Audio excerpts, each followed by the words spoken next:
Hello and welcome to another episode of the Uncommon Energy Podcast. On this week's episode, we got a few new cards to take a look at, a couple of really strong new ace specs, as well as a few others. We've got the brand new Pokemon TCG show coming to Amazon Prime, a bit out of nowhere, a bit of a surprise, but very, very cool to see. We'll give our reactions to it. We will, of course, have Guess That Flavor Text, everyone's favorite segment of the podcast. We're going to wrap things up today by talking about the Star Studded Worlds exhibition tournament that took place over the weekend in Japan. All the best Worlds qualified players from Japan. You had Tord Reklev competing in it, Fabian competing as well. Lots of really well known players. We'll give our thoughts on exactly what went down over there and how it may affect the metagame at the World Championships coming up in just a couple weeks. And we are so close. It is just like right around the corner. It's pretty crazy to think. And then, of course, we're going to wrap things up with our bonus episode over on our Patreon. If you want to check that out, patreon.com/uncommon energy podcast. My name is Chip Ritchie, joined here as always by my friend and co-host Azul GG. What's up, buddy? How we doing? How's the week been? Was good, Chip. Yeah, I got to tune into a little bit of that tournament we'll talk about later, which is fun. It's always fun to get to, especially like newer format stuff. Watch the live gameplay um, go down. I kind of like talked about last week a little bit. Like, I'm probably not gonna go to. Well, we're gonna talk about that a little bit more here in a second. Probably not gonna go to the first regional of the year, Baltimore, because the new set releases that weekend. But I'm not even gonna restream the regional that weekend either. I'm gonna be playing with the new set, right? Like, I won't even want to like, even though I love tuning in and like what recasting, watch partying, whatever you call it, live competitions. Like, the new set's more interesting than even a live competition going on at the time. But yeah, I always love being able to do that when it's happening. So I got to do a little bit of that this weekend, and it was in a like basically this is like that's like the most prestigious tournament that's happened so far with that. So that was fun. But yeah, just having a lot of fun or really enjoying like kind of the same old stuff the last couple of weeks, consistent with the content, and then just being at home consistently, be able to be on like my health grind or whatever, workout grind, stuff like that. So more of the same. Been playing in a lot of online tournaments uh this week, or not this week, this like break. I actually won one this week. I won the late night, which is I think the biggest online tournament on Limitless these Definitely days. the biggest series for sure. There might be a couple tournaments here and there. Yeah. They get a little bigger, but yeah, like very much consistently the biggest event happening. Yeah, so I won that one. I think it was like 250 players or something like that. I'm gonna play in it again later today when y'all are listening to the podcast. If you're listening to it today, it goes live. Try and get the back-to-back dubs in the late night tournaments is the plan. So yeah, I mean that's like another thing as well that has been super fun to do is do like the live tournament content because you can't really do live content while you're actually playing in a physical tournament at all. It's not possible. So I think people have really enjoyed watching that as well. The online tournament gameplay. It's still a ton of fun. It definitely switches up a lot for me as well, which keeps the content like interesting and enjoyable. So, and I played Reggie Drago with that, and yeah, this is definitely one of those times where it's like NAIC could have been a little bit different if people knew how good Reggie Drago was. I think for Yeah. sure the deck's really really good. It's not like a an overpowering force kind of like Guardy yet. Shrouded Fable does make it better, but there's, in the current format before we get Shrouded Fable, like matchups like Lugia and Raging Bolt are still pretty tough. But like besides that, it's good against the better decks in the format. So yeah, it's kind of it's a surprise to really see how good the deck actually is and how unknown it was going into NAIC. It almost feels like, except for was it Jacob I who got top 16? Yeah. Jacob knew.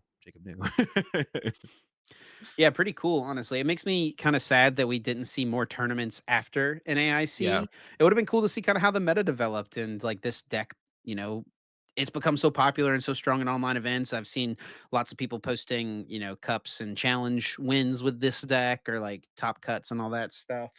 So yeah, I mean, this deck has definitely been pretty strong. And like you said, gets a lot better with Shrouded Fable. We're not going to talk too much about Shrouded Fable this week. It does come out this week. So the day you're listening to this, I think the official set release is Friday.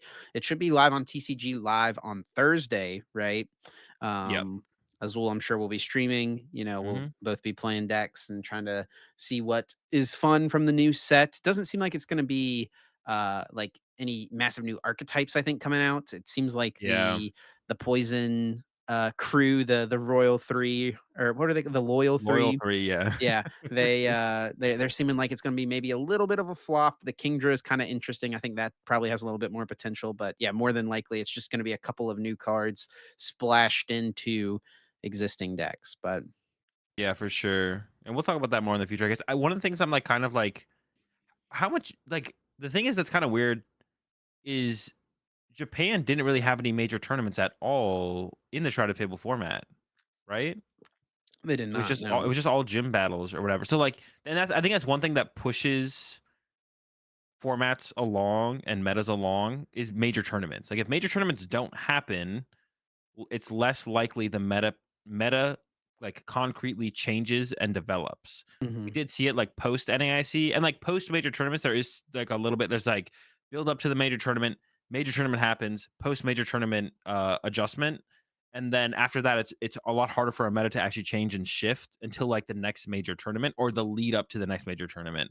So I'm actually curious how much cooking actually got done in Japan, or how much there was kind of left on the table in the Shrouded Fable format.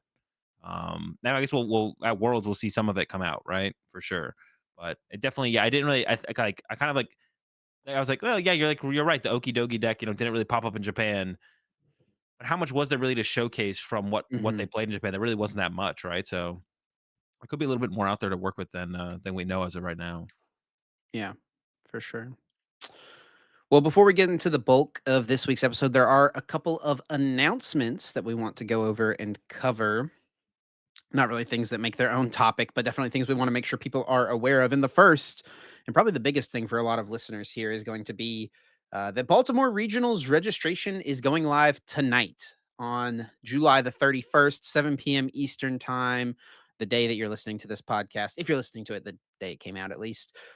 July 31st, 7 p.m. local time, Baltimore Regionals registration will be live. Tweeted by Arcanine Labs just today, the day we're recording on the 30th. So, really, not much notice, and also not really posted by any official Pokemon channels. But yeah, I mean, if you're in the know and you're on Twitter, you see this. I feel bad for people who maybe wouldn't know unless they, were involved on Twitter and stuff like that Yeah, this is a pretty disappointing rollout or whatever you want to call it for the first announcement of the first of the new season. yeah, of the registration. Like, why isn't Play Pokemon tweeting this, right? Like, the official Pokemon account doesn't need to tweet it, right? Hmm. And what like it being isolated to Twitter is like also another discussion to have. But I am kind of getting to the point where it's like, I mean, you got to get your information from somewhere, right? And like, if Twitter's Yeah, a space, Twitter's the space. Like on the official site, there should be something as well. But I don't even know if there is anything on the official site. I don't think so. Um, I don't know what the upcoming tournaments page looks like over there right now. If You you just click on Google, play Pokemon events. There's stuff about a Worlds promo card that's coming out. That's pretty cool. I don't know if you saw this or not today, but there's like a promo that's going to be given to people who buy stuff at like local retailers leading up to Worlds is like a little bit of a promo. That's pretty cool. that's cool. Just build up a little bit of hype. Yeah, I think that's the idea there. Yeah. So like, yeah, I But don't know yeah, why nothing there's nothing on the website about tournaments coming up, right? yeah, Play Pokemon should at the very least retweet Arcanine's tweet, right? Yeah, Like, yeah, yeah. like why is that not retweeted? If they but they should also put out their own tweet. There should be some kind of post on Pokemon.com somewhere. Like this is still just kind of ridiculous that you'd hope that going into this new season things would change. Also, I guess this one thing that this confirms, kind of talked about it around World's registration time or NAIC registration time, how they were using like a whole new system and portal on Pokemon.com. It went really poorly. And it basically confirms we're back to Arcanine probably moving forward for the new season, which Well, isn't a bad thing. it's Go interesting you ahead. say that because the registration information is actually on Gaming Gen. Oh, what is this? Yeah. Oh, okay. I haven't seen this yet. Yeah, yeah. So if on the Arcanine website, if you click on visit the Baltimore regional event site, this is where it leads you to. So I think and from Well, here, click if you that. click on register for a competitor, it does take you back to Arcanine. Okay. So we will be registering on Arcanine, but Gaming Gen is not a previous tournament organizer that we've had, but they do a lot of stuff at all the regionals, right? Isn't Gaming Gen who like I think they provide like all the Switch docks and stuff like that, or they're in charge of like handling all that for the Switch tournaments. If you've They ever been also to do a like regionals, the they've got the like setups with the retro yeah. consoles, like Pokemon Stadium and stuff like that. I'm not gonna Um, lie, I've never heard of Gaming Gen before. This is the first time this is the first time I've heard of Gaming Gen. But now I I'm pretty know. sure that's who does all that stuff. I don't think I'm mistaken there. So if someone knows, leave us a comment. I might I be actually don't know. mixing it up with some Um, other but similar named. but yeah, we are still registering through Arcanine. So it seems like maybe they were doing a one-off for NAIC because of the massive influx of people that they thought they were gonna have. Although it definitely didn't go smoother than any of like Arcanine has like been pretty smooth as Oh, all of last season for the most part. They've had a couple of fiascos, but the NAIC fiasco wasn't like any less fiasco-y than anything Arcanine has ran into. So it seems like it might have been just smoother to run everything through Arcanine for NAIC. But at least for I don't know, maybe it'll be different for ICs, but at least for the first regional of the season, and probably a lot of them, if not all of them, coming up, that Arcanine is still going to be handling all the registration process for everything. So anything that they tried with NAIC, they did not feel comfortable, or maybe never plan to like continue to use it moving forward. I'm not sure. confirmed by the Go way. ahead. It is the same company that does the like Switch docks, the uh, you know, Yeah. retro console setups. They do like it's legit. They've been very involved in the Pokemon space for a long time. Is all I'm trying to get at there. So, but it is interesting. They've never been a tournament organizer or like hosted anything like this. So I don't know if this means they're the tournament organizer for this event or they're just the hub for information about it. At least, right? I mean, if they're the hub for all the information for all of them, that'd be a good start because then everything's in one place for people to go to for once. Because Because this this is a feels new like, URL here, right? Regionals.gaminggen.gg. So yeah, as far as I know, and this would make it seem like they are the organizer because that's even what it says, right? What does it say on the page when you click off of Arcanine to over here? It says visit the Baltimore Pokemon Regional oh yes, Championships event page. event Which if site. yeah, Yeah. which like last season, if you were going to an event in America or Canada, it would take you to day two or what were I forget all the other ones off the top of my head already. Uh, Yeah, the the other overload and organizers, yeah, yeah. Overload, and yeah. So, but it's not taking you. I mean, it's taking you somewhere new this time. So yeah, seems like they're doing And we something don't know different if this this time is gonna around. be like every event or really anything besides this, because all we know about really is Baltimore, and it's kinda just Yeah. this feels like this was like the last possible acceptable day in my mind that they could Well, this is release yeah. We're within release the the registration, right? we talked about, like, the 6-week mark that they were aiming for last season. This is, like, within that, right? Just barely? Just barely.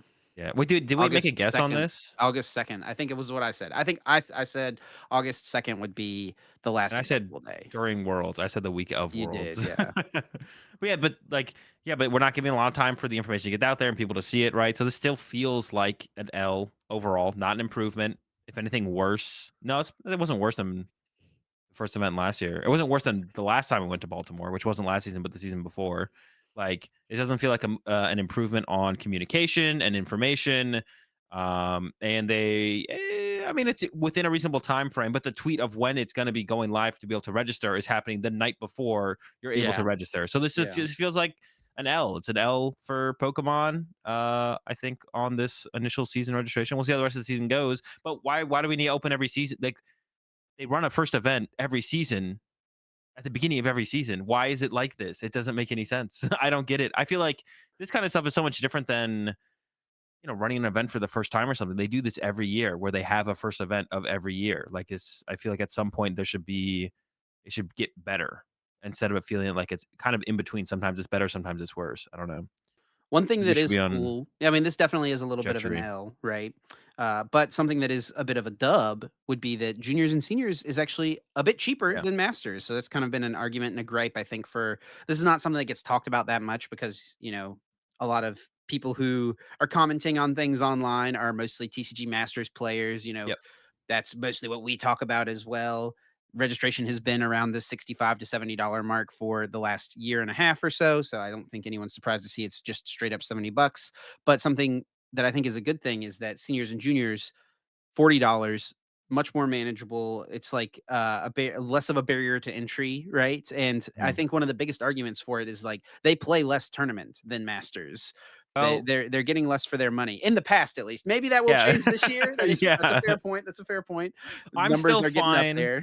Yeah, I'm still fine with the idea of them being less. Like, I think the last time we talked about it, I didn't have like a strong opinion on it, but I was like, if they are playing less rounds than us, they probably should pay less. Like, but I think the more I think about it, you want to be as if like if the masters have to take a hit a little bit, and I've kind of talked about this for in like perspective of like Pokemon decks are really cheap, but to an extent, that does, like, hurt local card shops. So, like, if us have as competitive players have to pay an extra couple bucks per, like, big playable to, like, help card shops out, I don't know if that's, like, a huge L or an L at all. If anything, it's just part of, like, making sure the ecosystem survives. Mhm. And this is kind of the same thing, right? Like, we want it to be easy, especially for, like, the local juniors and seniors to, like, be able to more comfortably be able to show up to their local regional championships. Or, if you got a family, you got 3 kids playing, Yep. 30 dollars less per kid, it does add up. So, like, once again, to, like, the idea of like keeping the ecosystem of the competitive Pokemon TCG. Any little thing we can do to help, like even if it is Masters being like, well, you guys are going to be stuck at 70, we're not coming down. Maybe we're thinking about it, but because we're taking the cut on juniors and seniors, you Masters have to stick at 70. If that is an L, overall not an L, but like a hit we have to take as like the Masters players to keep the ecosystem of new players, the younger players coming in, playing the game, aging up to Masters. So that way, then they have to pay their $70. Then that's kind of fine. I feel like if that's kind of like one of the logics behind it, which I feel like has to be part of it, right? They want to make it you know less costly on the parents, because it does always come back to the parents. The kids aren't really paying for their entry fees probably very often. Yeah, I mean, I think, like, if I was interested in getting into a new hobby, as a child, and I, like, asked my parents, like, "Hey, can I go do XYZ this weekend? It's only, like, 30 minutes away from where we live." They'd be like, "Okay, well, how much does it cost?" And if, I'm asking them to pay $70 for it or $40 for it, yeah, that's a pretty big difference, right? Yeah, I'm thinking back to my childhood. My mom would have been like, "I don't know about the $70 thing," but, like, $40 would have been much more like, "Okay, we can maybe make that happen," right? yeah, definitely. It makes it just seem a little less intimidating almost. And then, yeah, one more announcement, I guess, before we get into our main topics today, is there was an announcement of some cards that have been banned at the World Championships. Don't worry, don't panic. Your Regidragos and your Teal Mask Ogre Pawns are safe, not banned. This is really not too much happening here.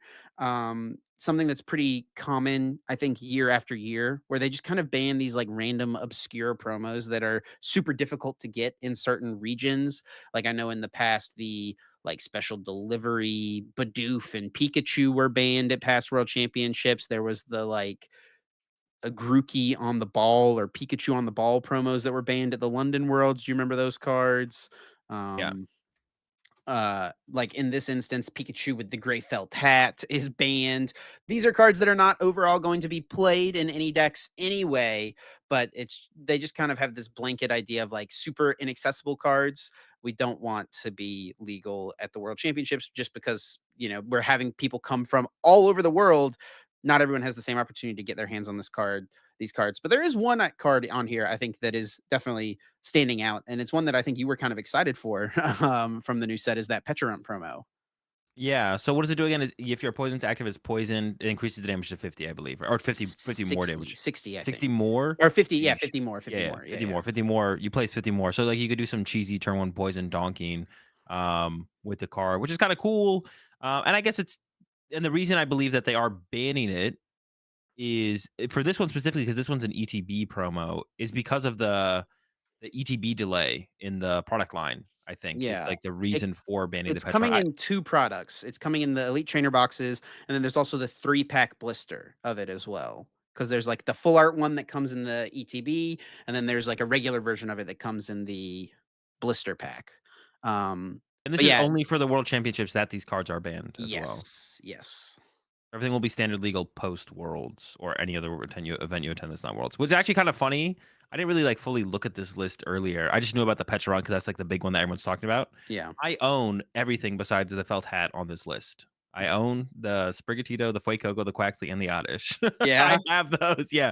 For anyone who doesn't know, my uh I process each new set release is literally get 4 of every single playable card, just so I never have to worry about getting some obscure basic Pokemon that becomes good in a certain scenario because this evolution became good.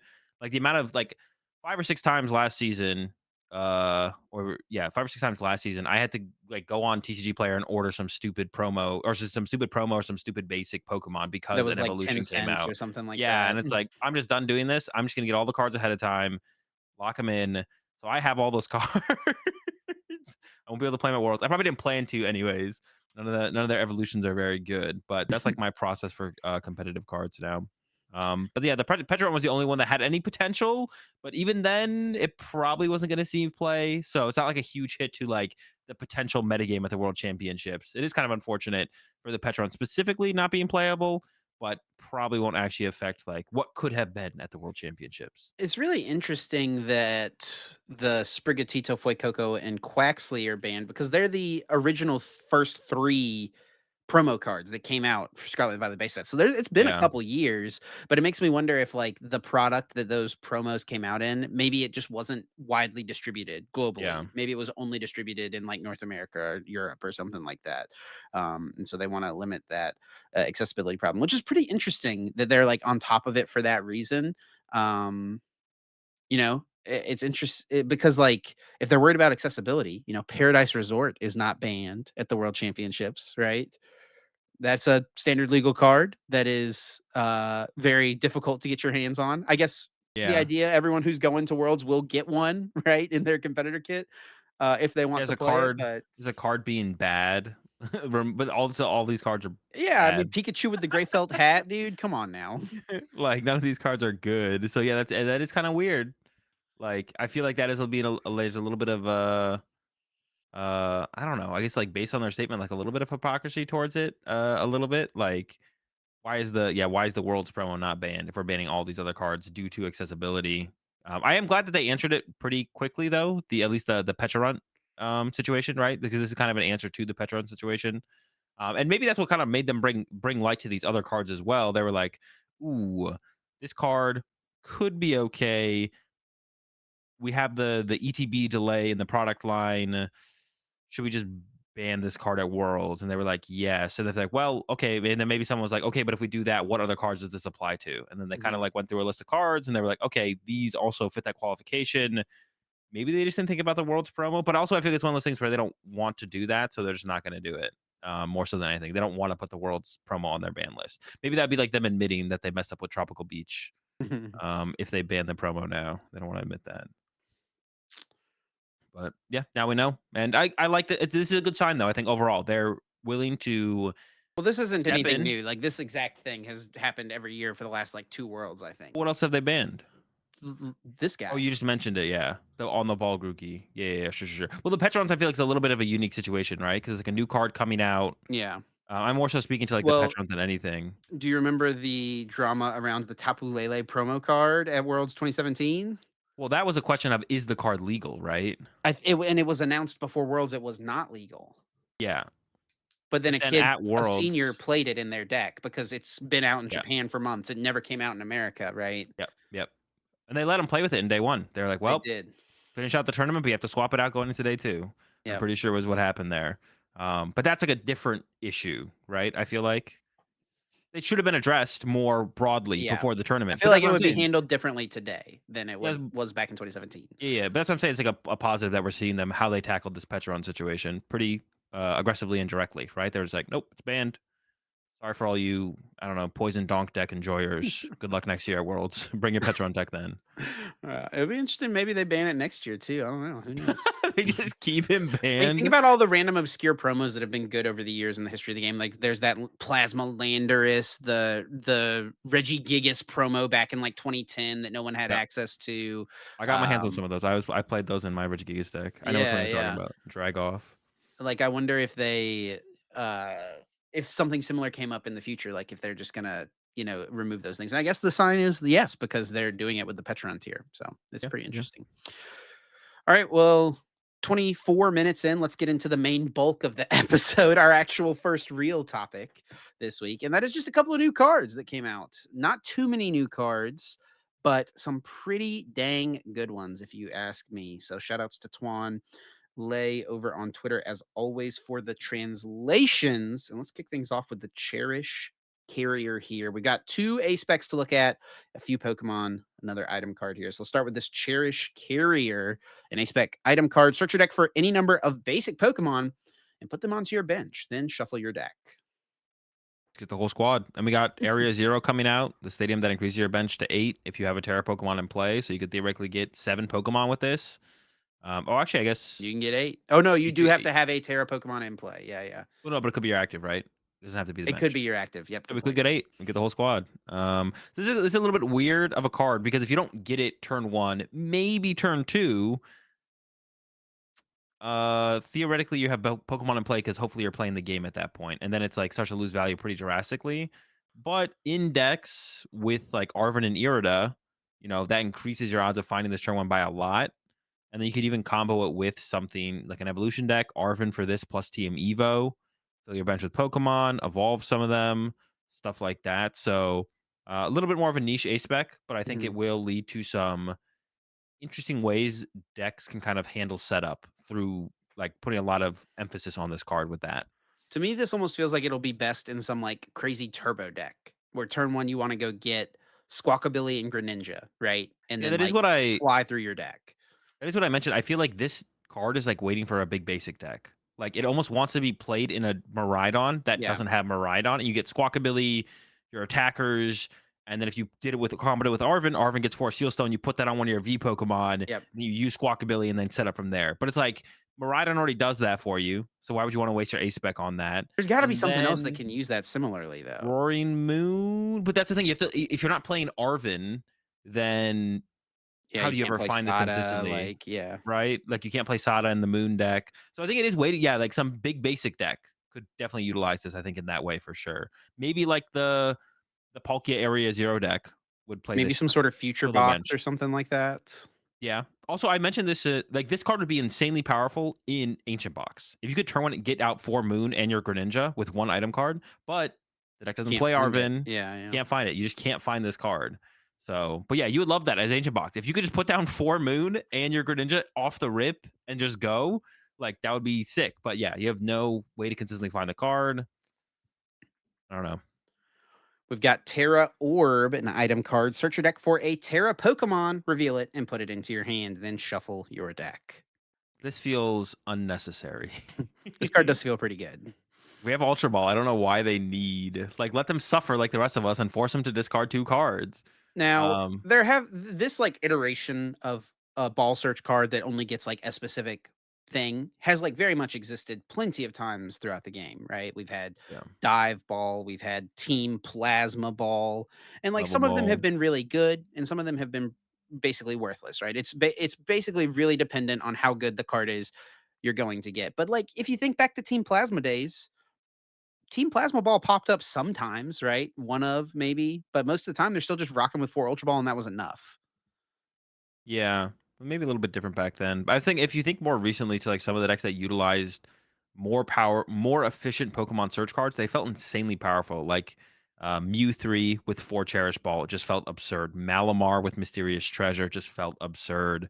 Um, Sure. any deck currently where you go, I like. There's like the new And those Crobat decks, coming both out. those decks you just mentioned as well, also played Ultra Ball in addition to Yeah, their yeah. their 4 of unique search card. Um, the new wait, did Malamar play Ultra Ball? I Oh, don't no, think no, it no. did. Ultra Ball I don't think was in the format. Oh I think yeah, Malamar played Communication because yeah. Ultra Ball wasn't in the format for a little while.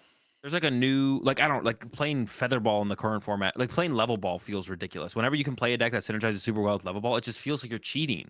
Like this card, they're already giving Terra a lot of support. This card, I mean, I'm not saying it's going to be like toxic. Terra is going to be toxic because of this card, but like it feels a little unnecessary. Like I think they can just like suffer through Ultra Ball, like without how much other support they have. But we'll see. We'll see how it feels. Maybe it won't be that big of a deal. And yeah, like you said, thinking about the plasma days, yeah, I don't think there was 14 plasma ball in plasma decks. I don't really remember. I don't really remember how many team plasma ball people were playing in their plasma decks, but maybe like ultra ball being able to discard stuff and just find anything will be too important. So maybe it'll be like a 4-2 split, right? 2 Terra ball Mhm. or ultra ball, probably still some nest balls, whatever it might be. So, but yeah, any Pokemon search card like that, is always they're just broken, but, like, it does depend on what you're getting with it. Like, if you think back to Dive Ball, like, insanely broken Pokemon Search card. Search deck for any water Pokemon, there was no good water Pokemon besides Greninja Break. That was it. And Greninja Break had its own issues that made it didn't feel broken. You were like every turn, you were like, all right, maybe I'll get set up this turn, like get everything I need to be fully set up this turn. I'm hoping I do. Having Dive Ball didn't even like fix the consistency issues the consistency issues that the deck had. So Yeah, looking at the Limitless page for Team Plasma Ball, it actually does look like there was several versions of Plasma decks that did play some counts of Plasma Ball. Like this top four it's gonna be a Nationals four list of. Oh, had there's still three. three. Yeah, yeah. All right, maybe Some it's of more popular these, than you thought. the Turbo Lugia decks did have a couple. Oh, Usually, yeah. Sam Chin's list here I think had three when I just looked at it. Yeah, but if you look like at this tournament, Worlds 2014, and look at maybe some of the I'm thinking back to like 2013 and stuff too. Wait, was it? Yeah, it was legal at Worlds 2013 because it came out in the same. Oh no, it wasn't legal at Worlds 2013. My mistake. Was it not? There was plasma there. Oh no, it was. Dude, these cards got printed. Did this one only get printed in plasma freeze? This is a little bit before my time, so Yeah. my There was a memory is decent not good. It's basically only like what I've read in the past and stuff. But Yeah. I don't really remember at all, to be honest, either. But it looks like there was a decent amount of plasma ball. It wasn't just all team plasma ball. We see there's still some ultra balls getting involved, I but feel like because I've got some. Let me look at Worlds 2013. Because I've got some like different decks and stuff built. Yeah, like some in the roads list here. I've got this one built. He's got 2 Team Plasma Ball in there, but 1 Ultra Ball. Way less on the search cards, honestly. yeah, you get 15 supporters in there. Simon's list was like actually insane. There's so many supporters. Yeah, Consistency. consistency. But yeah, Load this edit maybe issues yeah, maybe it quick. was a little better than I remembered, to be honest. Yeah, we'll see Let's how play a Terra little bit Ball more. or what's it called Terra Orb fares, but You think definitely it'll be good. better than Mm, let's look at think it'll be better than Team Magma Ball, Team Magma's Great Ball? probably. Doesn't that card suck? Bro, if Magma Pokemon were good, it would be insane. Search deck for a Team Magma Pokemon and a basic fighting energy, Oh reveal my. and put in your hand. Oh wait, I thought I attached the basic fighting energy. No, no, Okay. no. Maybe then it would be broken. What euro was it? What period was this? This would have been like 2017, 2016. Okay. Wasn't there a what is the stage 2 magma Pokemon from this set? The only Weird. card I think that was good from this set was There's not much, um right? was the Team Magma secret base. But was there a stage 2 that was played at some point? I don't think so. No, I tried to make the aggron work. I think that's what it was. What How'd does that it work out do? for you? Discard as many Card. fighting energy attached to your Pokemon as you like. It does 40 damage times the amount of fighting energy you discarded. And then there is this synergy here, buddy. The Team Magma's camera upped in the Yeah, that's set what it with the was. Burning Yeah. Draft, bringing back a fighting energy from your And we discard had pile. the thing that said you can't get knocked out when you get knocked out. Whatever that tool card was. Focus Sash. Focus Sash. Okay, yeah, yeah, You yeah. don't get yeah. So you focus sash the aggron and then you accelerate a bunch of energy in play and you're a one prizer. That was the idea. It wasn't good though. Wasn't good. No, Tough, buddy. never lucky. Maybe with Terra Orb you can make it work. And then another A spec here. This one's actually generated a lot of discussion. Seems pretty good. Perfect Mixer. Search your deck for up to 5 cards and discard them. Then shuffle your deck. Once again, this has the exact same problem that the last one has that we just read. Is it's an item card that you can't find unless you're playing a deck with Arvin or Irida or something like that. I saw So a pretty funny meme of I don't remember where it was. I wish I had linked it, but someone did this picture of like Irida for the perfect mixer discarding the 4 Kofu, that supporter card, yeah. and then like there's the Veluza and the Crabominable that like can attack for free or for 1 energy if there's 4 guys in your discard pile. I don't Yeah, know, so it'll be man. good for that. Well, that's Irida. That's what I'm saying. If you need to be able to find it early because at a certain point your deck is already like you're already at a point where your deck doesn't care if you play. I mean, you don't not care, but it's like I'd probably rather have a prime catcher right now, right? Mhm. But something like United Wings, I think this will be good in because even if you find it on turn 3 or 4, that's still probably a pretty big difference, right? I So think United you've Wings would probably like this. Some people brought up Regidrago, but I think it's too slow for Regidrago because I'm not gonna for sure find this by turn 2 every game. I think you've overlooked the most obvious partner. Uh-oh, what is it? Oh, yeah, Lugia. Lugia V-Star, buddy. Yeah, That Arvin Lugia builds? maybe. What tools are we getting? We gotta get creative Just with the get tools, I guess. friggin' Get Defiance some Band or stuff. something, Yeah, sure. like Voice belt. Vitality Band. Just do some damage. Even Iridas might be better because you can get more Luminions or, like, play the Water Ogre Pawn Yeah, there or you something go. like that. Yeah, yeah, So, yeah, yeah. yeah, that is one that I've Oh, seen you people can bring up. oh, wait, never mind. I was gonna say you could What? get the Terra, tool card, but it's an ace spec, so you can't Yeah, yeah. play both ace 2 specs. ace specs. Yeah. So in Lugia as well, it could find room. Even, like, just for Lugia specifically, because Lugia's, like, biggest I don't know. Consistency is like a big deal with Lugia. And also, like, even the later you draw this card, it's still pretty good in Lugia because you live off of gift energy so heavily that just getting rid of 5 bad cards for the current situation in your deck would still be pretty beneficial to your gift draws for your next 2 or 3 turns, right? And then even just like if you even think about it, just like it's like, well, this is like effectively even better than playing like a fifth Archeops. And it's like, well, if you could play 5 Archeops, you definitely would. So that would like lead to me, all right, maybe this just you just play this. Maybe you don't even play Irida, but you just play this because if you do naturally draw into it, you just kind of increase your odds of naturally drawing into a combination of cards that can lead to Archeops getting discarded. And this would hit like that much harder. But you'd still probably like even if you don't go like a 4 Irida or Arvin build in Lugia, you could still play like 1 Irida plus this. So that way you can go Luminion, 4 Irida for the mixer, discard, evolve, get out the chops. We've got the Azumarill here. This is a pretty interesting one. It's got this ability Sparkly Bubbles. If you have a Terra Pokemon in play, this Pokemon's double edge attack can be used for 1 psychic energy. And its only attack is double edge, which normally costs 4 psychic energy. But with that ability, a Terra Pokemon in play, 1 psychic energy, 230 damage. This Pokemon does 50 damage to itself. And that's pretty efficient against Terra Pokemon, to be honest. One prizer that hits for 230. So we could see something out of this. I'm not overly gonna It's overly just a gas lot it of up, but damage for a one prize Pokemon for like a very easy to satisfy requirement, right? yeah, I don't know what you'd play it in, or play it 230 is around. not like the best number to be hitting, right? Well, Like, it does KO stuff like Terrapagos, right? okay, sure, sure, sure. And like the Water Ogre Pawn, like the things that people are putting in play just to get access to Area Zero. Like the Palkia deck is just playing Terrapagos and Water Pawn to like get access to Area Zero. So Throw a Vitality Band on it, you can KO some Regidragos, or not Regidragos, what's it called? Raging Bolts.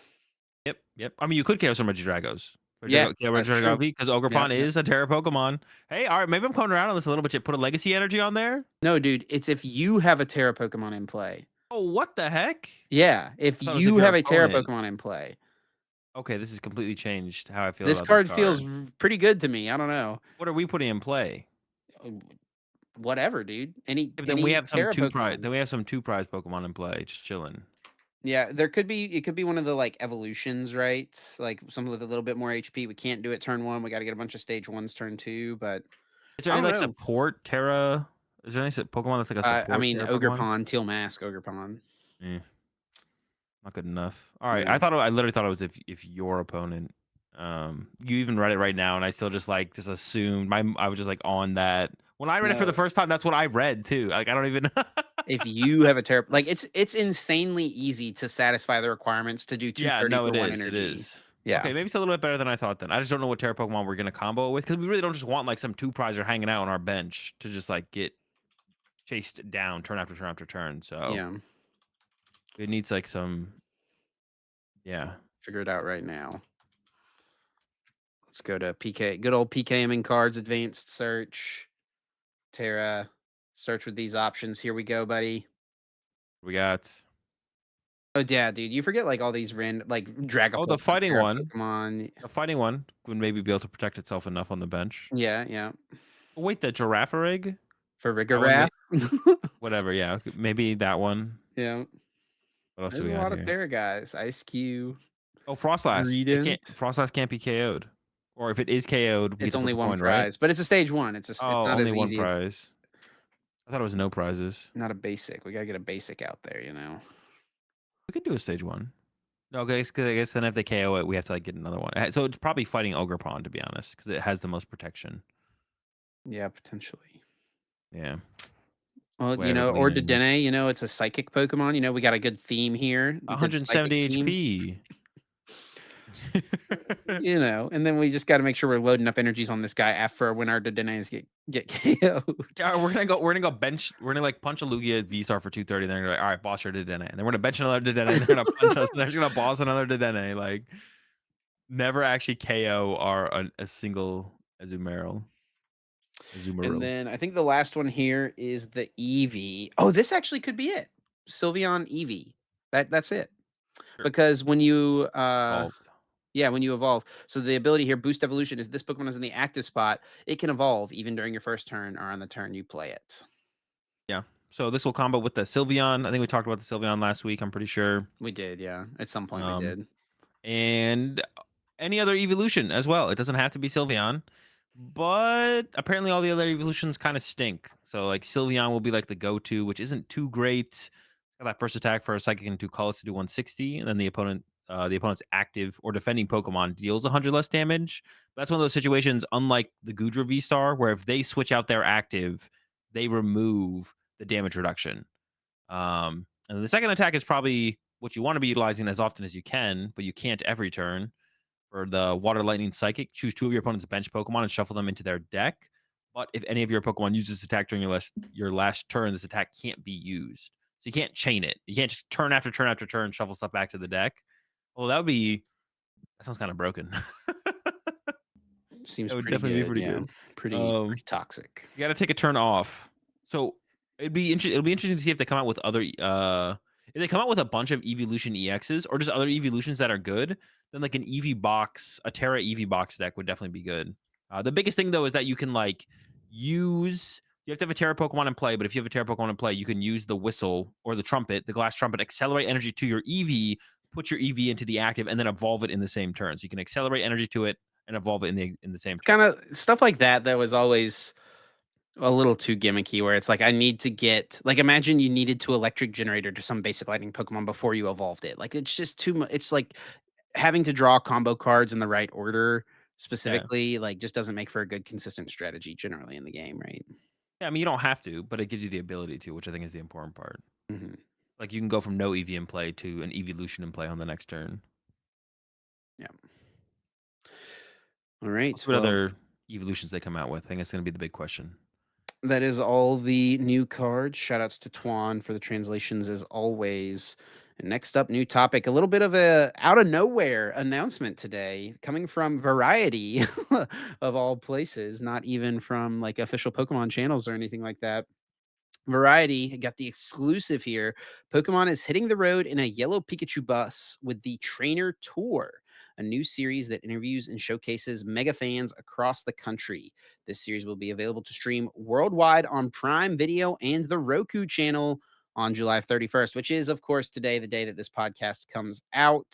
Not today, the day that Azul and I are recording, but yes, and what's pretty cool about this is it's something that seems to be focused around the TCG, and our community's own Andrew Mahone is one of the hosts on this show, which is pretty sweet. Yeah, that's pretty dope to see that they're not just. I mean, I don't know what the show's going to be about. I don't know how much information they put out there, but bringing someone on Mahone who's like, been in the community for so long and definitely is like a super, family friendly content creator. So him getting like a gig like this is just super sick to see. Them like Yeah. reaching into the talent pool of the community, right? And taking someone out of it and using them for something like this is like it's a really cool thing to see. For them to like be drawing from that source. Yeah, so the article here on Variety says Pokemon Trainer Tour is a first of its kind entertainment series for the Pokemon Company International, spotlighting individuals from Pokemon's incredibly diverse fan base.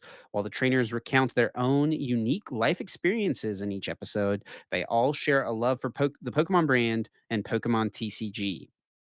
We hope that this passion extends to our viewers, providing a glimpse of what it means to be a part of the Pokemon community, said Andy Goose, Senior Director of Media Production at the Pokemon Company International. This series offers fans an inside look into the varied experiences and heartfelt stories of some of the trainers who make up the diverse array of Pokemon fans. We're so grateful to have had the opportunity to showcase how connections are fostered through the Pokemon TCG. So they're just gonna be driving around the Pika bus, meeting fans, and just like talking to them about Pokemon. Then that's Yeah, what it sounds like. stuff, Pokemon cards specifically, it sounds like, right? Yeah, yeah, that's pretty cool. I'll definitely tune in to watch the first episode. See what it's like. It goes live tomorrow, right? Is that what you said? Yeah, The I whole mean, thing, or it's is it just like the first thing? I don't know, yeah, will the whole thing go live? Or I think Amazon Prime normally releases stuff staggered, right? Like The Yeah. Boys and stuff Oh like yeah, the that. first episode will release on Pokemon's YouTube channel. Okay, Is there we that what go. it I see it. says? Yeah, on the Poke Beach thing. Oh, I'm okay. looking at Poke Beach right now. Yeah, yeah, it's cool to see. Definitely dope. They did that show last year that was kind of around trading card stuff, so, I mean, I don't know, it seems like there's this, like, effort to Got some goodness. bugs. Yes. Did Oh, you get him? yes. Um, and yeah, it's just cool that they are doing things around the Pokemon TCG like this, like just making content, making things that like Yeah, get people excited about the game, get people interested in the game, people who wouldn't have otherwise. Because like putting this on Amazon Prime, you know how many people out there probably just like who have no idea about competitive Pokemon of any facet, right? VG, TCG, whatever. Just like go on to Amazon and just like type in Pokemon because they like Pokemon, and it's like, oh, what comes up? And oh, they see this, figure out what this is, and that's a realistic path for someone to find out and get interested in our hobby, right? yeah, yeah, definitely for sure. Good to see what they do with it. All right. Well, maybe we'll give a update next week. Well, let's like watch the first episode, and next week we can kind of give an update on our thoughts on it. Maybe. What do you think? Yeah, we'll make that our homework. Last time we had homework though, you didn't do the homework, but What was this? Wait, what? I don't remember. We were gonna watch something. I think it was like for something on the bonus episode. Oh, it was something Um, on the bonus episode. Well, yeah. one time the homework for the bonus episode was for me to go eat a Burger King cheeseburger, which you claim to be the best fast food No, I said the cheeseburger. Whopper. The Whopper specifically. Those Okay. are two different things. Potato, potato, tomato, tomato. I did Homework do for this that, and week. Azul is very wrong. Homework for this week is to watch the first episode of the Trainer Tour and come back with our thoughts. Let's move on to guess that flavored text. But before we do, we of course have to thank our amazing sponsor, Dragon Shield, for supporting us here at the Uncommon Energy Podcast. The new season is just around the corner. Also, the World Championships coming up. No better time to restock for the year on some new sleeves than right now. Be sure to check Dragon Shield out. They make the best sleeves in the game. We all use them. Most of the best players in the game use them as well. Just the most consistent and most durable sleeves. They do, of course, have the brand new color, the anniversary special edition sleeves that are still out right now for the 25th anniversary of Dragon Shield. So, happy birthday, Dragon Shield, as well. Help us celebrate by picking up some of the anniversary edition sleeves. There is a link in the description. Yeah, appreciate the support as always. I've actually been doing some uh like proxied deck videos for like Shrouded Fable, and I've actually been building some decks for. I've been so bored with like current formatted Pokemon TCG that I've been building decks for the next format. What's it called Miracle something, Stellar Okay, Miracle, yeah, yeah. whatever. But yeah, I sleeved up my cards in the new anniversary sleeves, and like the inside silver, like they're like dual mats, but instead of it being black on the inside, it's silver, which is Yeah. super sick. Yeah, super clean. Check them out. DragonShield.com, code UEPOD. Get yourself a discount. Directly support us here on the podcast as well. And it is time to hop into guess that flavor text. And I am realizing I did not pick a card as we were preparing for this episode. So Mm. why don't you walk us All right. through exactly what guess that flavor text is as well while I figure out a card real quick. So guess that flavor text. Guess that flavor text. Me or Chip each week will pick a card and read the flavor text on it to give a chance for the other co-host to try and guess which Pokemon belongs to that Pokemon card and flavor text. If they get it right without using any lifelines, they'll get 4 points for each lifeline used. One less point. The lifelines are what set the card is from, what stage the card is, and then read an attack name. I believe Chip's up by 5 points right now, 25-20. Correct. Been that way for a little while. We'll see if I can continue to make up some ground. I can't quite catch Chip anymore. We were at a point where it was 24-20. and there was like some hope for me to be able to potentially close the gap. But now I gotta at least put in a couple weeks work to be able to do that. Chip, have you found a card for me to try and guess where we at? Almost. Almost. All right. All I right, guess I'll I give got it. one. All right, go ahead then. Do I got one? All right, let's just shoot, man. On the fly. Well, I'll just give a quick shout out to Tim and Games who has a spreadsheet built out with all the information tracking the score and everything for the guess that flavor text. And man, it's just we've hit so few. But honestly, I feel like this is more of a it's a little bit it should be hitting you harder the fact that you have personally missed so many guess that flavor That texts. is true. I definitely know way more about Pokemon than you do, Yeah. and it's honestly Oh, embarrassing. it is a little bit. I feel no shame in this situation personally. Oh, I thought man. I remember when we were first coming up with doing it and doing the game, I was like, "I don't know about this. I feel like you're just gonna get really like, it's not gonna be close at all." But we're Yeah. here 118 episodes later, and you're only up by 5 points, and we're only at 20 to 25, so didn't go too poorly. Alright, have you found one yet, Chip? All right, here Dude, we you're go. struggling. Alright, go I ahead. got it. Here we go. The members of the trio spend all their time together. Each one has a slightly different taste in nectar. Oh, well, it sounds like it's just Combi, but do Combis dude, I don't know if Combi, like, runs around in threes, but it makes sense because nectar bees don't bees get nectar and then turn it into honey? That would make sense. Bees Should get I nectar. You don't know like the cycle of nature? what do they get? Pollen? No. Nectar? It's nectar, right? Nectar from flowers and they turn Yeah, it into you'll honey? figure it out. Do I wanna use there's 3 of them. Read it to me one more time. The members of the trio spend all their time together. Each one has a slightly different taste in nectar. Dude, do bees not gather nectar? I think they do, don't they? What else is what else is in a flower? It's a nectar.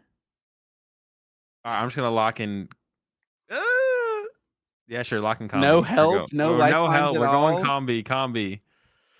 Yeah, Azul. Unfortunately, my scramble led to Oh picking a combi. Azul with the 4 point Oh! spike. I did dude, I didn't even remember what a combi looked like. I thought it was like one of the I little know, dude. parts. I was banking on you getting tripped up on the trio part of I this. didn't even realize that it was a combi is 3 little guys, I know like you didn't realize it, Azul. I I thought know it was you didn't one little guy. realize it. In my head, I pictured the card kinda like this, but each guy is one guy. But I was like, where's this trio part coming I was from? trying to quickly pick something that I thought you could get, but that wouldn't be too obvious. This one is definitely leaning a little bit too closer to the obvious. Oh my Chip gosh. I just punished gave for you a not being gift. prepared. Yeah, truly. I was And not I prepared. close the gap to 24-25. Chip, Oh, you're in trouble of losing. You're in danger of losing the lead. Have you is always that been in the lead?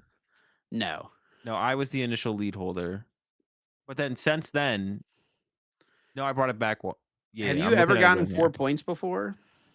I think so. I think I've had a maybe not. Maybe it's always been three.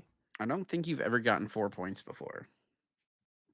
No, I think this is. Oh no, yeah, 4 points. This is my first 4 pointer for I've sure. only gotten one 4 pointer.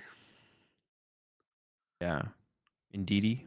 Indeedy. Yeah, I Yep, did it not looks think like you were. When you got that, I was like, it's possible he gets it, but I did not expect to get 4 points from it. That was like yeah, the Indeedy was an insane spike. But I just give Azul such a layup, man. What a disappointment. What This a just makes up. disappointment. This just makes up for the points I didn't get from guessing Ice Cube.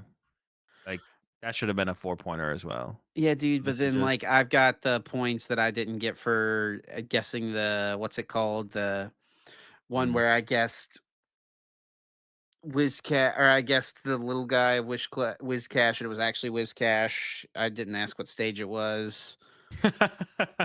I guessed Wizcash, and the answer was Barboach. That's what it was. Yeah, yeah. Oh man. All right. Well, I guess we made it interesting at least. A little bit closer of a race. I'll pull back ahead next week. Don't worry, I'm confident. All right, well now it's getting close. There was a while there where it was like I don't know, you're up by like 8 or 10 points or something ridiculous. I But think 5 is the most I've been up. oh really? Has it only been that few? Maybe early days I was up a lot at some Yeah, point.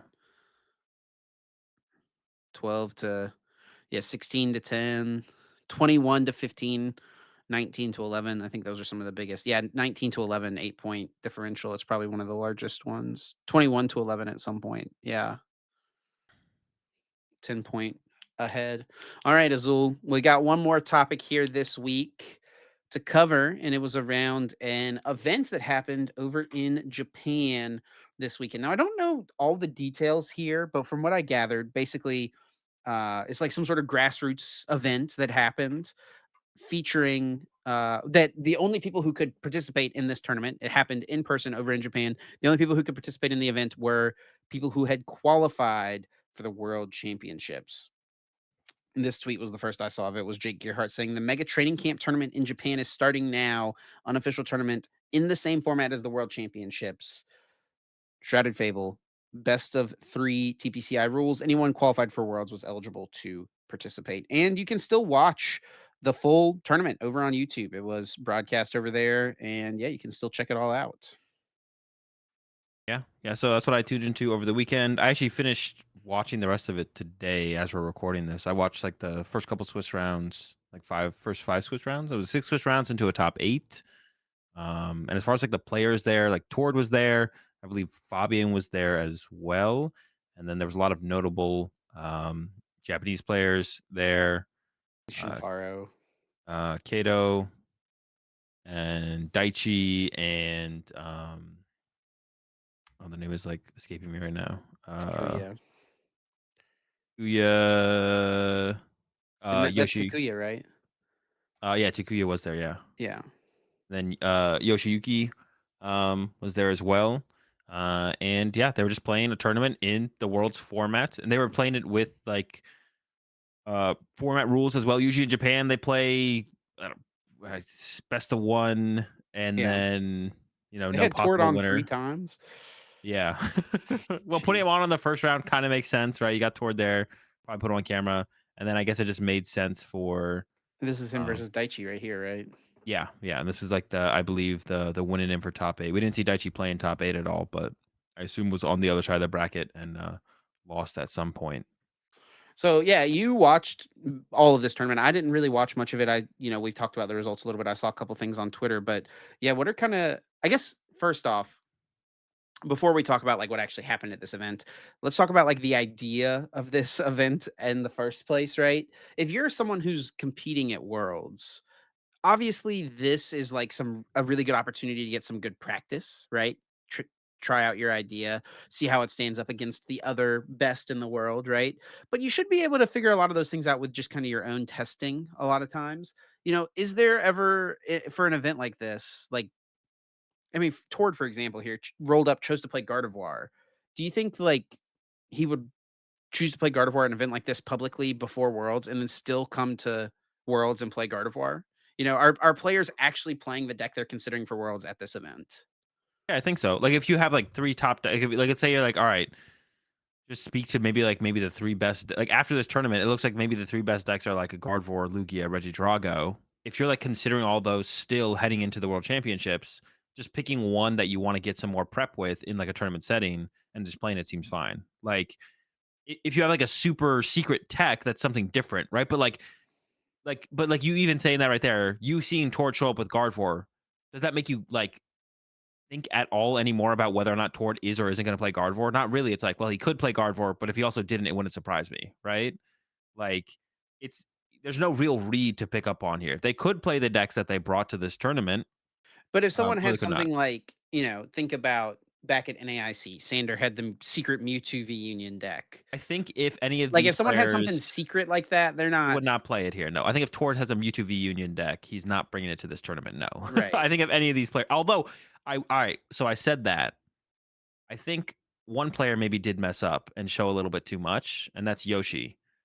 Yoshi played a Iron Leaves in his Regidrago, and I don't know if it's just standard over there, and or if everybody knows about this. If that is not in your Regidrago list, you're messing up. That card is insane in the deck, and I didn't know about this. And then I watched Yoshi play with it multiple matches on stream, and it's you just need to be playing the card. It's just so good in there. So I don't know where people's information at in the format is, or if everyone's aware of Iron Leaves. But after just watching him play like 2 matches with it, it's like if you're not playing Iron Leaves, you're just behind on the Regidrago meta because it does so much for the deck. It gives you an attacker that can KO Squawkabilly and Mew. It gives you a way to move your Regidrago as like an effective switch card because you build up extra energy and play on your bench with Ogre Pawns and stuff. But what can happen is your bench Regidrago that you're going to set up can get stuck in the active through a gust, or after you use Kirim, your active Regidrago can get stuck in the active because you discard all of your energy to use your Kirim's attack. And then the Verisian can act as an attacker or a pivot card by discarding 1 energy. It was just kind of crazy how good it was It's a way for. to do meaningful damage when you don't have a Regidrago V on your bench and your active gets Yeah. knocked out, right?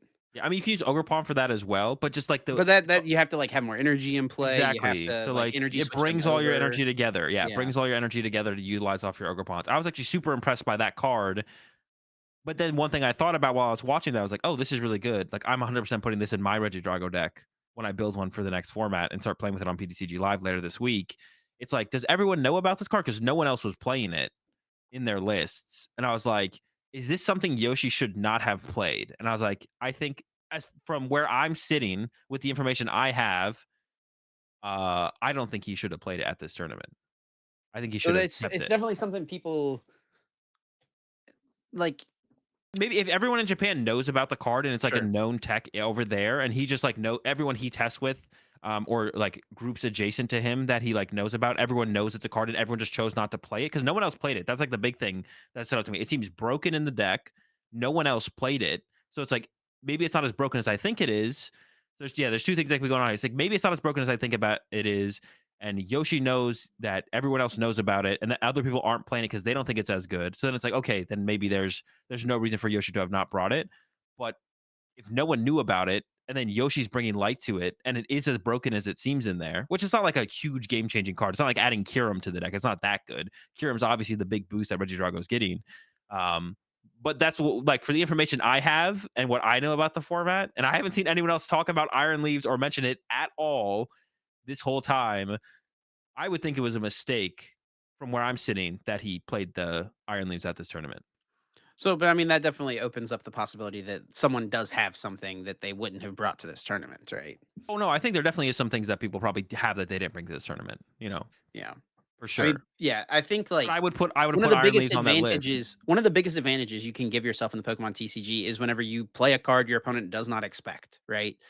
And revealing, like, an unknown tech like this, definitely it takes away that edge you could have created for yourself at Worlds. And it seems super good in the mirror match, which is the big thing as well, because Squawkabilly is something that comes into play often as a Regidrago player, and Mew is another thing that comes into play often. And Iron Leaves can KO both of those. So you can go from a 0 Regidrago board after taking the first 2 prize cards, and then go Iron Leaves KO Mew into Radzard KO and Ogerpon to win. Like that can be your line to win the game. So you can go from like a 1 Regidrago board to going 2-2-2 from there, He's and got it's the more easy with the Pheasantipity Iron in here Leaves. as well, which is pretty interesting. Yeah, a lot Um, of people had the Dippity. yeah, which I think is a card that makes sense.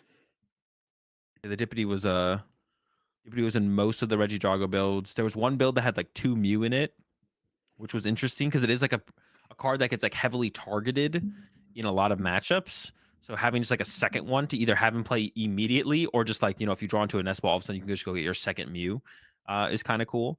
But that's definitely like one really interesting thing about this tournament. Like you brought it up initially was just like, okay, if someone is like gonna like and people look at players like to know the names that people know a little bit more, like the Daichis, like the Tords, and they'll be a little bit more interested into what they play at a tournament like this. But yeah, if Daichi played Regidrago in this tournament, if Daichi plays Regidrago at Worlds, like Daichi playing Regidrago here doesn't like affect his potential outcome at the World Championships, right? Or toward playing Gardevoir here and then playing Gardevoir at Worlds is not going to affect his potential outcome at Worlds, right? Because no one's sitting here being like, "Oh, Tord played Gardevoir at this event, he has to play Gardevoir at Worlds," or because he played Gardevoir at this event, there's no way he plays Gardevoir at Worlds. Everyone's going to look at this and be like, "Gardevoir's a good deck. Tord's going to play at the tournament, want to be competitive. He's going to play a good deck." Is he going to play Garver at Worlds? He could because it's a good deck. But if he plays a different good deck at Worlds, then that also would make sense, right? So we're not drawing to any conclusions based on what players played here. Every player showed up with a good deck, right?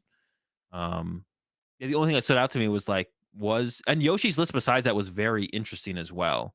Palpad, a Pokestop, um, stuff like that. The Iron Leaves, of course, is the big standout to me. And like I said, thinking about the situation, looking at everything else that everyone else brought, nothing else was like, oh my gosh, like this is new innovative tech, or like this deck is broken that this player brought. They're 100% playing that at Worlds. There's no way you don't play this, and now this could actually alter the meta. Yeah, the only thing that stood out as far as that goes is that Iron Leaves, which Yeah. is interesting. So the as far as new cards go, it doesn't seem like there's too much that would, be impacted at Worlds, maybe just that Iron Leaves like you mentioned, but it does seem like, we did get a little bit of a peer into what the Worlds meta could look like because based on this event, there's a lot of people playing Regidrago, right? Oh yeah, Uh, and it's really good. It's like really, really good. I mean, is this just like going to be the de facto most popular deck at the World Championships? it's interesting because I think, especially like a tournament like this, brings a little bit more light to that. Where I think Reggie Drago, if yeah, if it was a little bit more low key how good Reggie Drago was, it would have had a really good tournament. Now I think it's gonna have a little bit more neutral of a tournament. Where if like Right. some make top eight, it's not a huge surprise. But I think we could have seen like a tournament where like four of the top eight was Reggie Drago or something. But That's information just unlikely now. yeah. Not just this tournament, but just like in general, there's a lot of hype behind Reggie Drago. It's like it is now the hype deck. Charizard Dusknoir was the hype deck. It is now Reggie Drago for sure. Is the hype deck, has become the hype deck. So I wouldn't say it makes it a risky play because the deck is very versatile and there's a lot of cards you can include: Shred Attackers, Gudra, the new Haxorus. Like you have a lot of options that can kind of shore up matchups and situation. The deck doesn't have many weaknesses, but it does have some harder matchups like Raging Bolt or like Lugia, which actually took the whole tournament down, was a Lugia deck. And I thought the Lugia deck was pretty cool too. It was a Chinchino build, but still rocked the Weird Ear. And I really like that like inclusion of the Weird Deer alongside the Chinchino, because sometimes you can just get your Chinchinos can get isolated in terms of they either get targeted down, your Chinchinos get KO'd before you can use them, or the Archeops get chased, and then can never build up enough energy on a Chinchino in a single turn to actually take big one hit KOs. But if you have energy built up in play and are consistently building up energy in play, and then your opponent is chasing your Archeops and chasing your Minchinos, all of a sudden you could turn all that energy into a big attacker like the Weird Ear. It's kind of similar to like the Iron Leaves. Like you have a bunch of stuff in play, but you can't use it individually. It brings it all together to make an attacker that has like a really powerful use on a turn. Like the Iron Leaves can be in the Reggie Drago deck. That's what the Weird Ear can be specifically in like the Chinchino build. Obviously, if you don't play Chinchino, you're always playing Weird Ear, but playing it alongside the Chinchinos, I think is like a really cool inclusion. I really liked that. Really liked that overall. But yeah, that's like Lugia is favored against Reggie Drago, and that's what we ended up seeing taking down the whole tournament in the end when we got to the finals. Yeah, so I mean, it's super interesting to get this like little bit of a sneak preview. I mean, I think based on this, I think we will likely see Reggie Drago be the most popular deck at the World Mm, Championships. I Charizard's don't still know, probably gonna be like I close. agree with what you said though. Like it could have had those like heavy conversions into top cut. Yeah, Probably not going to see that as much. But like, I mean, think about what happened at Worlds last year, Day One Worlds, right? Lugia was just the most popular deck, right? which is so wild. Yeah, I still don't know why. I would love to know why it was. I mean, it's just like, and this is like going to be that same thing, I would predict, right? It's a very straightforward, very powerful deck that has solid matchups across the Yeah. board, right? I think Um, learning the mirror is going to be really if you're gonna want to play Reggie Drago, learning the mirror is super important. There's a lot of like little intricate things you can do with it for sure, especially watching a couple of them play out in this tournament. Um, I would go back and actually watch how Yoshi played the mirror match in top four. If if you want to learn a little bit about the mirror, because I thought he played it super well. so Super good to watch. an I interesting, actually I wanted to speak to that what you said with the like bringing up the Lugia at Worlds, because I actually had this discussion recently and I went through this thought process of every year going into Worlds, especially maybe there's a little bit more emphasis on it this year. People bring up the idea of, oh, if you play a deck that ties, you're putting yourself at a disadvantage, right? Specifically for day one. Now Worlds is day one. Everyone plays in day one, but there's still that emphasis, right? In previous Worlds, there was day one and day two were separate tournaments, basically, right? And maybe that's why there was so much Lugia last year. And the two world champ, Ties are still going to feel bad this year, but but, like, they're not useless. yes, ties Yeah, will happen at a much higher frequency than they have in the past, and, like, it's much more acceptable to play a deck that can tie, I would say. this year than last year. Yes. Well, I thought no, it's like opposite now. It's like worse because of getting to day one to day two. That's what I thought. That's what I felt like people are putting the emphasis on. I never think about it too heavily myself, but it feels like people are putting on much bigger emphasis on trying to not like on you. You should be playing a deck or scooping more appropriately, or Yeah, it does feel like people are doing that, but I don't think that that is I don't because think that it's like applies the way that people think it does. if you round 1 are going into game 3 with 2 minutes left, are you gonna make a gentleman's with your opponent that there should be a winner of your game based on board state, I mean, no, probably not. right? That's because Like, I'll have a buy, so I don't have to play. okay, come on, buddy. No, I don't think I would. I don't think I would. But I theoretically, I mean, at the beginning of the match, I'd maybe make a gentleman's agreement before the match even begins, right? And I don't know. I'd have to think about this a little bit more and talk about it with people a little bit more, which I definitely plan on doing to come to a conclusion on how I'm going to tackle that. If I do, I should I go into every round with a gentleman's agreement at least in day one until I get to day two, and then day two things will definitely Because be a little bit different. my thought process is like, you've gotta win a bunch of games to get the top 8 anyway, right? Yeah, But if you have a tie that, like, that is a match point versus a loss, like, it's still one more match point towards getting into top 8, right? Because your record will carry over from day 1 to day 2, which is a yeah. difference from years past at Worlds. Oh, okay. I see what you're saying with that. It's like, oh, if you end up with one tie in day one, Yeah. if you go 6-1-1, that tie is still with you in day two. I see what Yes. you're saying. Yeah. And the way I was thinking about it too is like, You let's gotta just win a bunch of say, games regardless. yeah, say Like, people always talk about how it's scary. Gardevoir is scary because it can tie a lot, right? Which is true, and I think there's definitely like some extra mental strain that comes with playing Gardevoir, playing it efficiently, knowing when to concede, yada yada yada. Um, I mean, Grant went, like, 10:05, I think, right, at NAIC with yeah. Gardevoir, right? Um, but we played Gardevoir at NAIC. And people play the deck that they think gives them the best win rate. Even if it's a deck that has more potential to tie, if your potential win rate outweighs that, it doesn't matter. If you tie more than every other deck, but you win twice as much as every other deck, who cares how much you tie? You're winning so much more. It doesn't matter. That's what you're concerned with. So you should still always play the deck that you think gives you the best expected win rate, right? Maybe that does change a little bit in last year. This year, actually, now I kind of agree with you, to be honest. Like the more now you've made me think about it, I didn't think about it in those terms. I've always just defaulted to, well, we're always just trying to win as much as possible. So playing with the deck with the highest expected win rate is always what we should lean to.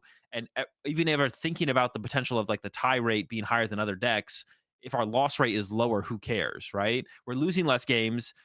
We're losing less games than every other deck, and we're tying a little bit more than every other deck, but we're winning way more than every other deck, so it doesn't even matter. Who cares? Like maybe we just almost like look at our ties as losses in some scenarios, but our win rate is still higher if we just go wins over losses and ties. If our win rate's higher, who cares, right? One thing I was going to mention with that though, and because I went through this thought process, is like people always bring that up every year for day one of Worlds. It's a little bit different now because day one does go into day two, but we haven't seen like that thought process in effect at Worlds post COVID because London Worlds, it was either you played Palkia or you played Palkia. And then, so we really saw the first effect of it at Worlds in Japan. And we did see Lugia be the most popular deck in day one of Worlds, which was definitely interesting. And it does matter less now for the points that we've brought up specifically for this year because it's not day one and day two aren't separate tournaments, but day ones play into day two and maintain the record.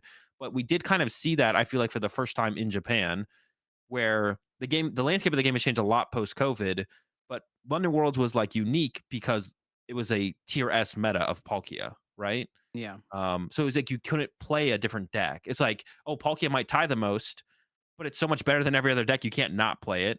And then at London, yeah, Lugia was for some reason the most popular deck, which is just really, really weird. But maybe that was the reason. It's like, well, I don't tie that much with Lugia. Ties aren't good. I'm going to play Lugia, and that's why Lugia was so popular. Well, Maybe the mentality actually happened. I think as well for Japan Worlds, it was so many people's, like, I mean, it was a big Worlds, right? There was a lot of people, and this one's gonna be even bigger, right? And for a lot of people, it was like Lugia was the dominant deck, like, the entire year. It was obviously a lot different at Worlds, than it How was, like, popular was earlier it in the at year. How popular was it at NAIC that year? Wasn't that popular, right? I think we could only find the day 1 rates really quickly, but or day 2 rates, I should say.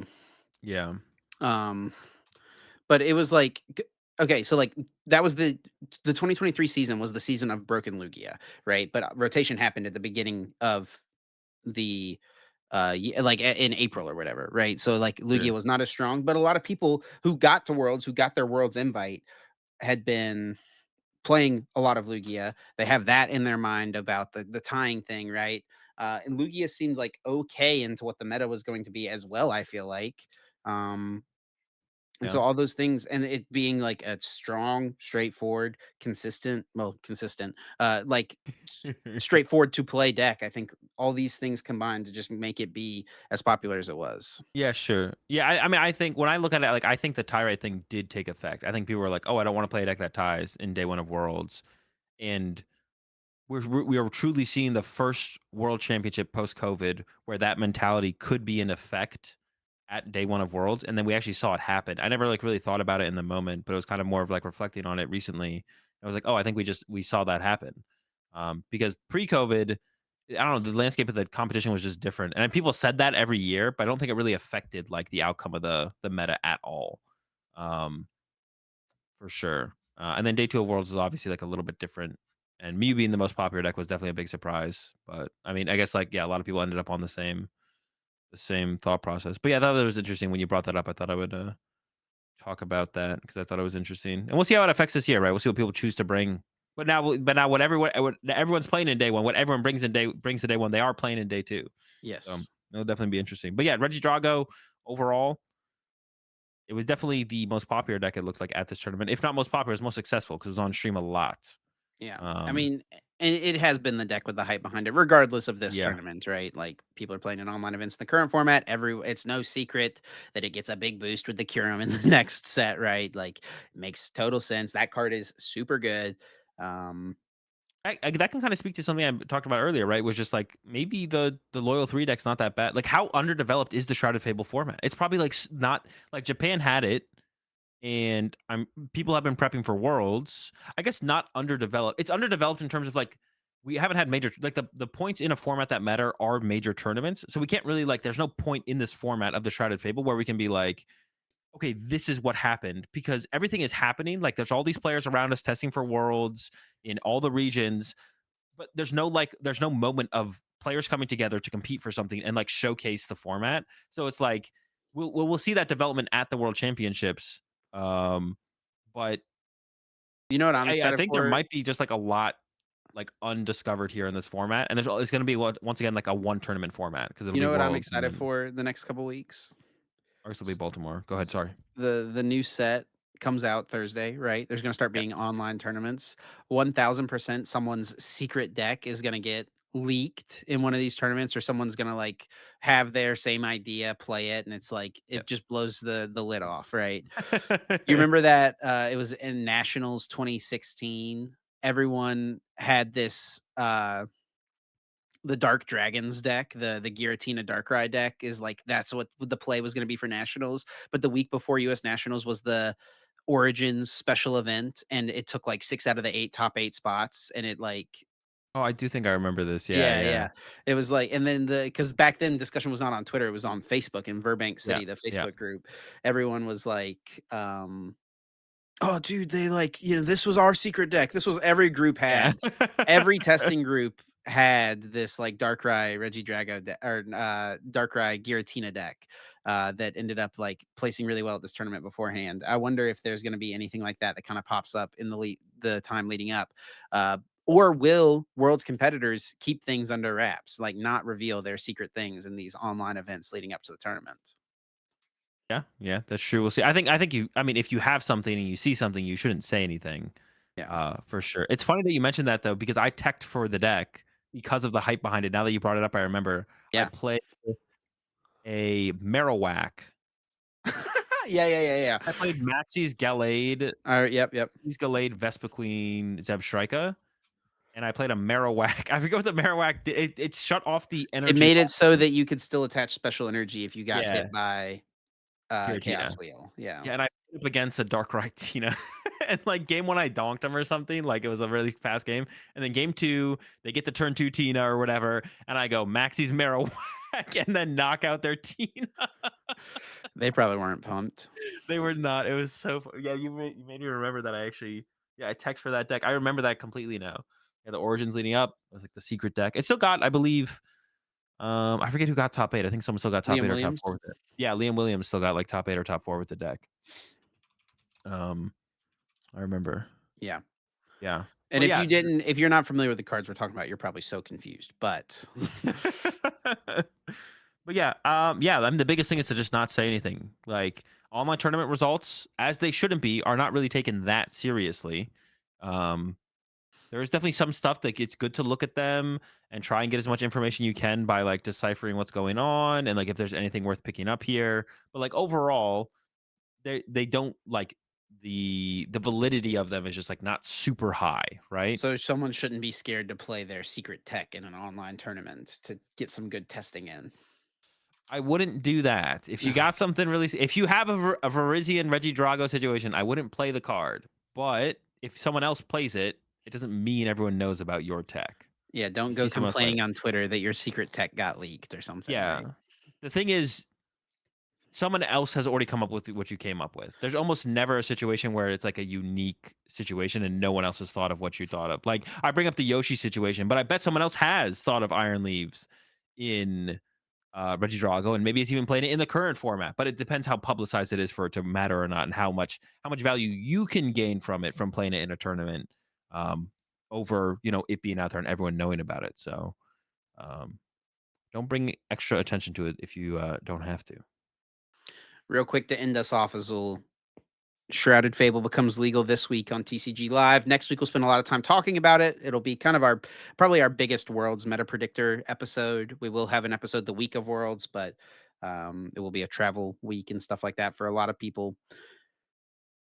What is the first 2 decks that you're most excited to try out when the new set comes out? Most excited? What I are gonna mean, be what are the first couple things you're building? well, it's gonna be new decks. Like I'm not just gonna put Dusknoir and Charizard and go play with Charizard. So it'll probably like United Wings and Okidogi. I want to play like United Wings, the new. brand new deck. Well, I mean, yeah, it's a big that's a bigger difference than putting Dusknoir and Charizard. Like, For sure. it's cool. Agreed. Dusknoir and Charizard is cool. The combos you can do with that is like really really sick and stuff, right? But yeah, I Yeah. think it's gonna be those two because those are like the only. Trying to think if there's anything else. I mean, Kingdra maybe, but like I think Okidogi and United Wings have more potential than Kingdra. So I've seen um, some things popping around of people having like Dusknoir board wipe deck ideas. I want to try something yeah. with something like that. That seems really cool. Oh, that's cool as well. Yeah, like the Dusknoir, you can do it with like Lost City and Sableye and other stuff. Yeah. Those are cool. Those are cool too. You get the slow bro win the game when your opponent's at one prize. Like there's a lot of Yep. kind of interesting things you can do. And then I'm excited to kind of try out some Kingdra, to be honest. I think that card seems pretty interesting. Are you gonna do it with the swim freely or Baxcalibur? Oh yes, Baxcalibur for sure. Swim Okay. Freely's troll for sure. Well, there's a Seadra that has swim freely, so you could do it. You can get the energy on it, then evolve it. I'm just saying, It's it's an something that could option. happen, sure. Yeah, something that could happen. Will it happen? Yo, maybe that's what Kingdra needs is that new ace spec. Discard Ayurta, Kingdra, discard the Pokemon that you're gonna put onto your bench. Hold up. Wait, what do you mean? Oh, to like get your bench loaded up? Yeah, no, because Oh, the Kingdra, mixer. Oh. the new ace spec. Wait, You Chip might be Irida, cooking actually. hold up, bro. Yeah, I'll Hold up. edit this part out of the podcast. We won't Okay, leak. okay, Don't yeah. worry. We can't Yeah, leak. We can't leak. Can't have that. All right. yeah. What regionals would that even be for? Like Sacramento or I something like don't that? know. It's a ways away. It's a while away. Wait, is that Sacramento going to be before LAIC? Dude, I don't know. I shouldn't Did have said someone actually? anything. I saw someone actually say something like that recently. That like actually the first tournament with the new set actually might be Sacramento, which would be before LAIC, I believe. Let's see. Let's take a look at the schedule. Shout outs to Oh, no, Sacramento's let me after look. LAIC. It's the first. Okay, never mind. So It's it the should first be. regionals with it. Yeah, yeah, the first. So LAIC theoretically the set will come out like what, November 1st? Yeah. Yeah, 2 weeks before LAIC. Yep. Okay. So Sacramento would be the first regional. Yeah, yeah. So that's, unfortunate for Gdansk and Buenos Aires, 2 events happening in the format where the new set is out, but No one can play with the cards.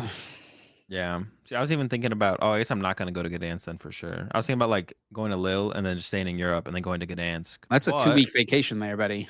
hey, man, do some touring in Europe. I wouldn't mind it. Bro, you would But sit in your Airbnb all day and play BGs for sure. no, if I wasn't grinding Pokemon for the next tournament coming up, I would want to get out and go check some stuff out. Um, but yeah, the new set releases Gdansk weekend, so I'll be back home grinding. I don't know, Galvantula. Oh, I saw the list you tweeted out. Oh yeah. The And that's what I've been Galvan doing more. I usually don't even think about the new cards very much, but everything's felt so stale recently that I've been like, all right, let's do some cooking. I cooked up like Dude, a this little Palkia list. bug is broken. Yeah, it actually might be pretty good. Like, I didn't really think about the Blissey combination, but then I saw some lists pop up out of Japan. They had the Blissey. I was like, all right. I mean, that makes sense, right? Like, you just like trumpet to it and then move the energy up to your Galvantula and attack again. And the Hourglass works with it as well. That's like another card that I missed with the combination, but it's Yeah. there. All right, Azul. I think that is going to do it for our episode this week. Anything else you want to say to the people? No, appreciate y'all tuning in as always. Send us out, Chip. Yeah, thanks so much for listening and the support. As always, if you do enjoy, be sure to leave us a like, comment, review, subscribe. All those things help us out a ton. Let more people discover the podcast. And if you want to stay up to date with what's happening with us, be sure to follow us over on X, myself at Chip Ritchie, Azul at Azul_GG. You can also follow the podcast at Uncommon_Energy. Yeah, appreciate the support. Like I said, and we'll catch y'all next Wednesday, 7 a.m. Eastern. I was like, wait, is next week the. I guess it would always be Wednesday. Yeah, catch y'all It's next going to be Wednesday. Wednesday. Yeah, next Wednesday, 7 a.m. Eastern. It'll probably be Wednesday. It should always be Wednesday. Yeah. All right, next Wednesday. See ya. Bye.